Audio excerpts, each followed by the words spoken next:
पहले घनेंद्र जी से मेरा सवाल। घनेंद्र जी, अब जब इतने विद्वान लोग बोल रहे हैं कि ये फ्री के वादे देश की अर्थव्यवस्था के लिए अच्छे नहीं है, पीएम खुद बोल चुके हैं शॉर्टकट की राजनीति से देश का भला नहीं होने वाला है, तो फिर आप लोग सबक क्यों नहीं लेते हैं? देश आपका भी तो है, या सिर्फ चुनाव में जीत के लिए सब करते रहेंगे?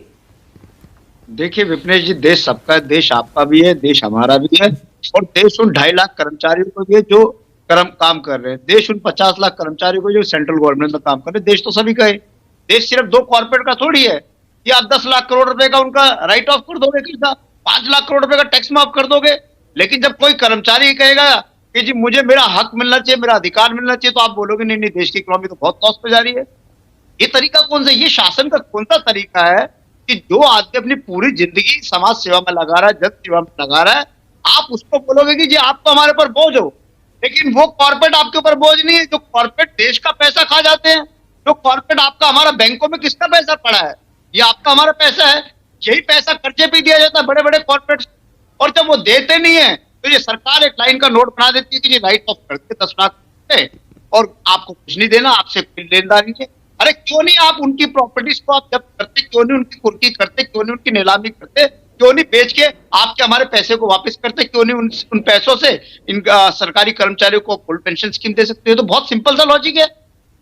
इसमें क्या, इसमें कोई बड़ा रॉकेट लॉन्चर रॉकेट साइंस थोड़ी है कि आपको बहुत कुछ करना है। सीधी सी बात है, मैं फिर आपको कह रहा हूं कि हम और हमारी पार्टी पूरी तरीके से पंजाब में आप ये स्कीम लागू करने की बात कर रहे हैं, जब केंद्र का सपोर्ट ही नहीं मिलेगा तो वैसे भी राज्य पर इतना कर्जा है, कैसे आप देंगे, कैसे इस स्कीम को लागू करेंगे? विपनेश जी, आपकी पूरी चर्चा में सवाल आया कि जी पैसा कहां से आएगा? इन्हीं का तो पैसा है। ये जो कंट्रीब्यूट करते हैं, जो सरकारी कर्मचारी हैं, ये कंट्रीब्यूट करते हैं, हर महीने इनकी तनख्वाह से पैसा जाता है, वही पैसा बाद में इकट्ठा करके इनको दिया जाता है। इन्हीं का तो पैसा है, इसमें किसी सरकार की थोड़ी है। आज जो पेंशन के नाम पे, ओल्ड पेंशन के नाम पे भारत सरकार के पास पैसा पड़ा, हमने नोटिफिकेशन कर दिया। हम कह रहे हैं जी 16,743 करोड़ रुपए जो हमारे जो पेंशन धारकों का पैसा हमें दे दो, हम उनको ओल्ड पेंशन स्कीम में दे देंगे।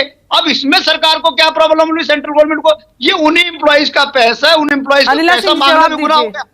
उन्हीं का पैसा है, ये तो वो पैसा मांगना भी गुनाह हो गया। जल्दी से अपना पैसा सरकार उनका देखिए, सबसे पहली बात ये है, आम आदमी पार्टी के प्रवक्ता को चुप कराइए। इनको शायद जानकारी नहीं होगी कि सबसे पहली बात तो मैं इनको बता देती हूँ, पंजाब का जो टोटल जीएसडीपी है उसका जो है 54% जो है वो कर्ज में चला जाता है। ठीक है, आप कहां से पैसे जनरेट करेंगे? इसी प्रकार से राजस्थान का 40% जो है वो कर्ज में चला जाता है। पैसे आप कहां से जनरेट करेंगे?